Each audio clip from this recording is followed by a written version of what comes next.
ಸ್ನೇಹಿತರೆ ಎಲ್ರಿಗೂ ನಮಸ್ಕಾರ ಕಣ್ರಪ್ಪ.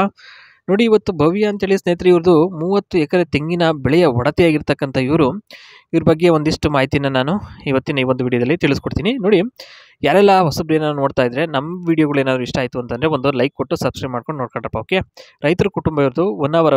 ಇವರ ಸಾಮಾನು ಬಂದ್ಬಿಟ್ಟು ಬಿಳಿ ಇದೆ, ಸ್ವಲ್ಪ ಮೇಲ್ ಮಾತ್ರ ಸ್ವಲ್ಪ ಕರಿಗಿದೆ, ಕಾಗಿ ಬಣ್ಣ. ಇವರು ಓದಿರೋದು MA ಕನ್ನಡ ಮೇಜರು. ಇವರ ಕೆಲಸ ಬಂದ್ಬಿಟ್ಟು ಮನೆ ಕಡೆ ಇದ್ದಾರೆ, ತೋಟ ನೋಡ್ಕೊಳ್ತಿದ್ದಾರೆ. ಆದರೆ ತೆಂಗು ಎಲ್ಲ ಹಳದಿ ಬಣ್ಣಕ್ಕೆ ತಿರುಗಿಬಿಟ್ಟಿದೆ. ಕಾರಣ ಒಬ್ಬಳಿಗೆ ಎಲ್ಲ ಕೆಲಸ ಮ್ಯಾನೇಜ್ ಮಾಡಲು ಬರ್ತಾ ಇಲ್ಲ. ಆ ಒಂದು ಕಾರಣಕ್ಕೋಸ್ಕರ ಸರಿಯಾಗಿ ನೋಡ್ಕೊಂಡಲ್ಲೇ ನೀರು ಬಿಡ್ದಲೇ ಇರೋ ಒಂದು ಕಾರಣಕ್ಕೋಸ್ಕರ ಆ ರೀತಿ ಆಗ್ಬಿಟ್ಟಿದೆ ಅಂತಕ್ಕಂಥದ್ದು ತಿಳಿದು ಬಂದಿದೆ.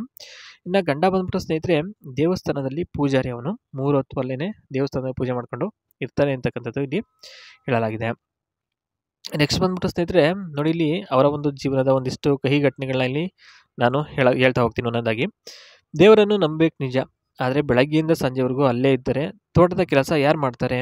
ಅದು ನಿಜನೇ. ಒಬ್ಬಳೇ ಮಾಡೋಕ್ಕೆ ಏನು ಬಿಟ್ಟು ಬಿದ್ದಿಲ್ಲ, ಓಕೆನಾ ಸರ್? ಅಡಿಕೆ ತೋಟ, ತೆಂಗಿನ ತೋಟ ಅಂದರೆ ಅದೆಲ್ಲ ನೋಡಿಕೊಳ್ಳೋಕ್ಕೆ ಸುಮಾರು ಹೊತ್ತು ಬೇಕಾಗುತ್ತದೆ. ಹೌದು, ನಿಜ ಹೇಳಬೇಕು ಅಂದರೆ ಸ್ನೇಹಿತರೆ, ಇದೆಲ್ಲ ಮ್ಯಾನೇಜ್ ಮಾಡಬೇಕು ಅಂದರೆ ಒಂದು ಮನೇಲಿ ಏನಿಲ್ಲ ಅಂದ್ರೆ ಒಂದು 4-5 ಜನನಾರು ಇರಬೇಕು.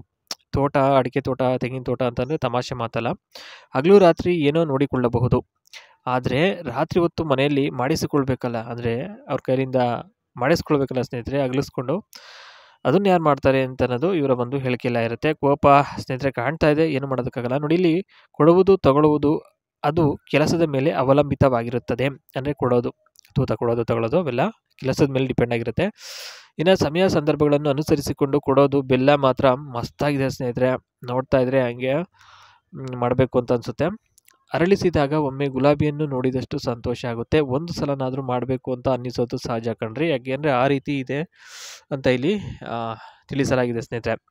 ಇನ್ನು ನೆಕ್ಸ್ಟ್ ಬಂದ್ಬಿಟ್ಟು, ಆದರೆ ಒಂದು ಮಾತು ಏನಪ್ಪ ಅಂದರೆ ತಾಳ್ಮೆ ಇದ್ದರೆ ಮಾತ್ರ ಅದು ಸಿಗೋದು. ಇಲ್ಲ ಅಂತಂದರೆ ಬೇಗನೆ ಮಾಡಬೇಕು, ಬೇಗನೆ ನೋಡಬೇಕು ಅಂತಕ್ಕಂಥದ್ದು ಏನಾದರೂ ಮನಸ್ಸಲ್ಲಿ ಇಟ್ಕೊಂಡಿದ್ರೆ ಅದನ್ನು ಇವಾಗಲೇ ತೆಗೆದಾಕ್ಬಿಡಿ. ಯಾಕೆ ಅಂತಂದರೆ ಅದೆಲ್ಲ ನಡೆಯಲ್ಲ ಅಂತಕ್ಕಂಥದ್ದು ಹೇಳಲಾಗಿದೆ ಸ್ನೇಹಿತರೆ, ಹೇಳ್ಬೋದು ಈ ಒಂದು ಸಂದರ್ಭದಲ್ಲಿ. ನೋಡಿದ್ರಲ್ಲ ಯಾವ ರೀತಿ ಇಷ್ಟೊಂದು ವಿಶಾಲವಾಗಿರುವಂಥ ತೋಟನ ಬಿಟ್ಬಿಟ್ಟು ದೇವಸ್ಥಾನದಲ್ಲಿ ಪೂಜೆ ಮಾಡ್ಕೊಂಡಿದ್ದಾನೆ ಅಂದರೆ ನಿಜಕ್ಕೂ ಕೂಡ ನಾಚಿಕೆ ಇಡು ಅಂತ ಅನಿಸುತ್ತೆ. ತಮ್ಮ ಅಭಿಪ್ರಾಯವನ್ನು ಕಮೆಂಟ್ ಮಾಡಿ.